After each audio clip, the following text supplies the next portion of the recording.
Locally globally ట్రంపిజంపై మళ్లీ లొల్లి మొదలైంది. అమెరికా ఫస్ట్ అని నినదించిన ట్రంప్ అధ్యక్షుడిగా బాధ్యతలు చేపట్టగానే ఫస్ట్ గత ప్రభుత్వ నిర్ణయాలను రద్దు చేశారు. మరో సంచలన నిర్ణయం బర్త్ రైట్ సిటిజన్షిప్ రద్దు.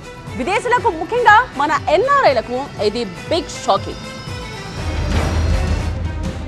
దేవుడి దయ వల్ల బుల్లెట్ దాడి నుంచి బయటపడ్డాడన్న ట్రంప్ పగ్గాలు చేపట్టిన వెంటనే కత్తినాట్యం చేశారు. ఇది ఓకే, కానీ బర్త్ రైట్ విధానం రద్దు ద్వారా వలస జీవులపై పెద్దన్న కత్తిగట్టారా అనే ఆందోళనలకు, అనుమానాలకు దారితీసింది. అమెరికా 47వ అధ్యక్షుడిగా బాధ్యతలు చేపట్టిన Donald Trump birth right citizenship ను రద్దు చేస్తూ సంతకం పెట్టారు. వీసాపై వెళ్లాం, జాబ్ చేస్తున్నామంటే నహి చలేగా.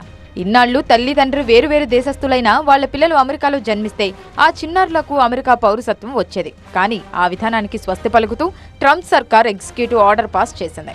అమెరికాలో పుట్టిన పిల్లలకు అక్కడి పౌరసత్వం రావాలంటే తల్లిదండ్రుల్లో ఎవరో ఒకరు అమెరికన్ పౌరసత్వం కలిగి ఉండాలి, పర్మనెంట్ రెసిడెంట్ అయినా ఉండాలి, అమెరికన్ ఆర్మీలో పనిచేసి ఉండాలి. ఈ కండిషన్స్ కు మ్యాచ్ అయితే ఓకే, లేదంటే అమెరికేతర బుజ్జిగాళ్లకు అమెరికన్ సిటిజన్షిప్ ఉండదు. మరో 30 రోజుల్లో అమెరికాలో పుట్టబోయే బిడ్డలకు అమెరికన్ పౌరసత్వం విషయంలో ఎలాంటి ఢోకా ఉండదు. ట్రంప్ అవునన్నా కాదన్నా వచ్చే ఫిబ్రవరి 20 లోపు అమెరికాలో పుట్టే పిల్లలకు 100% అమెరికన్ సిటిజన్షిప్ ఉంటుంది. ఫిబ్రవరి 20 నుంచి బర్త్ రైట్ రద్దు పట్టాలెక్కుతుంది. సంతకమైతే జరిగింది, కానీ బర్త్ రైట్ రద్దు అమల్లోకి రావడం అంత ఆషామాషి కాదు. రాజ్యాంగ సవరణలను చేయాల్సి ఉంటుంది. చర్చలు, చట్టసభల్లో తీర్మానాల తర్వాతే బర్త్ రైట్ రద్దు విధానం పూర్తి స్థాయిలో అమల్లోకి రావాల్సి ఉంటుంది. లోకల్లీ గ్లోబల్లీ ఇప్పుడు ట్రంప్ ఈజం మళ్లీ చర్చనీయాంశంగా మారింది. రెండోసారి అమెరికా అధ్యక్షుడిగా పగ్గాలు చేపట్టి హిస్టరీ క్రియేట్ చేసిన డొనాల్డ్ ట్రంప్ తొలి రోజు నుంచే సంతకాల్లో దూకుడు ప్రదర్శించారు. కీలక పదవుల నుంచి 4 అధికారులకు ఉద్వాసన పలికారు. అమెరికా ఫస్ట్ అంటూ ఎన్నికల ప్రచారాన్ని హోరెత్తించిన ఆయన అధ్యక్షుడిగా తన విధానం కూడా అదేనని చాటి చెప్పారు. గ్రేట్ అమెరికా విధానానికి అనుగుణంగా పనిచేయని వారికి ఉద్వాసన తప్పదని స్ట్రైట్ వార్నింగ్ ఇచ్చారు.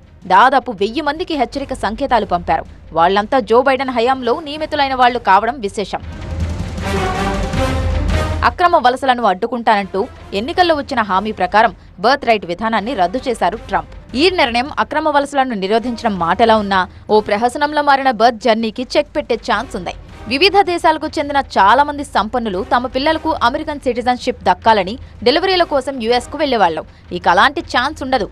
అయితే బర్త్ జర్నీ అక్రమ వలసలకు కళ్లెం సంగతేమో గానీ బర్త్ రైట్ రద్దు నిర్ణయం విదేశీయులకు, ముఖ్యంగా భారతీయులకు పెద్ద షాకింగే.